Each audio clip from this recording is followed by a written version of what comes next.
Okay, let's talk about recovery ministry. The stakes? They couldn't be higher. You are on the front lines dealing with some of the deepest human brokenness imaginable every single day. And in that kind of high-pressure world, you know what the biggest threat is? It often comes from the inside, a team that's falling apart. So, we're going to dive into how a really structured, ethical approach can be the very glue that holds a team together. Just look at this for a second. On one side, you've got dysfunction, conflict, chaos, and on the other, you have the healing, the safety, the shelter that the ministry is supposed to be. Now, for the residents, for the people coming in from lives of total relational chaos, the staff's culture isn't some small internal issue. No, it is the most powerful sermon they will ever see. How the team interacts with each other is the ministry. And this quote it nails the problem perfectly. Think about it. A mobile that's all tangled up can't comfort a child.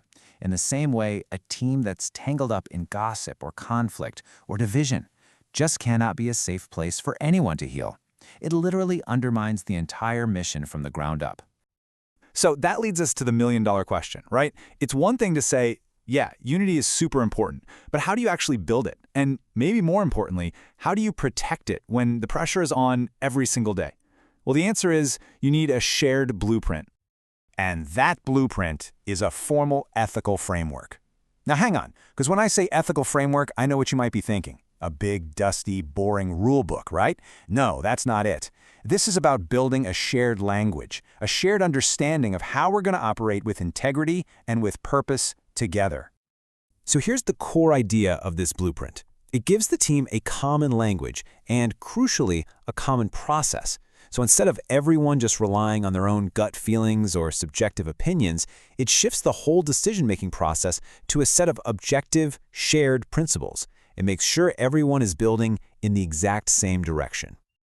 But for a blueprint like this to be truly solid, to be unshakable, it has to be anchored in something that doesn't change with the wind. And for faith-based ministries, the strongest frameworks are built on the very character of God. And this is where it gets really practical. You can boil that foundation down to these 4 key attributes. You've got holiness, which is all about integrity; love, which demands real compassion for others; justice, which means being fair and holding people accountable; and truthfulness, which means we have to be honest and transparent. These become the true north for every single decision the team makes. And here's where that huge theological foundation gets really, really personal. The idea of imago Dei, this belief that every single human being is made in God's image, means that everyone, and I mean everyone, from staff to the newest resident, has this profound built-in dignity and worth. This isn't just a nice idea, it completely changes how you treat people. So you've got this incredible foundation. How does that actually change the way people behave day to day? Well, it becomes the next layer of the blueprint, a really specific, actionable set of rules of engagement. This is where the rubber really meets the road. You can see how those big principles turn into concrete standards. That imago Dei thing, it becomes a rule. Treat every person as an image bearer, period.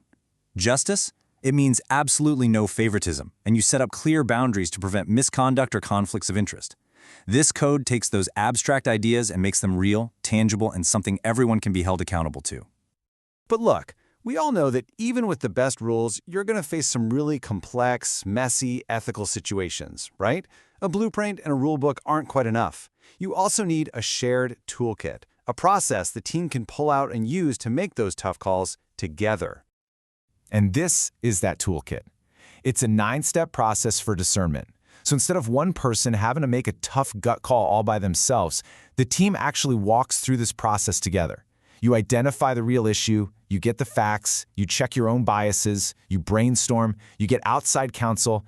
This shared process is just incredibly powerful because it takes the pressure off any one person and builds unity by guiding the whole team to a decision they can all get behind.